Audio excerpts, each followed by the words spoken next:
I'm here to confess all my sins to God. Amen.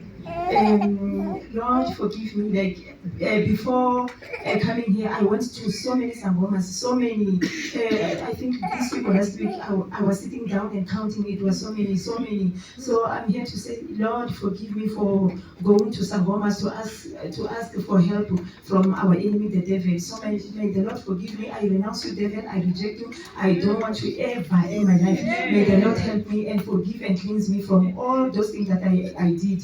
And another thing, to forgive me for the lies I told. Even Pastor, sometimes I was not telling her the truth. So I'm here to say, Father, I'm so sorry for everything that I did. Even I was not committed, like really committed. Even assignment, I was always giving excuses. May the Lord forgive me. I'm here to renounce the devil. I'm no longer with you. I belong to Jesus and my children. May the Lord forgive me. I renounce everything that I ever did. Amen. Amen.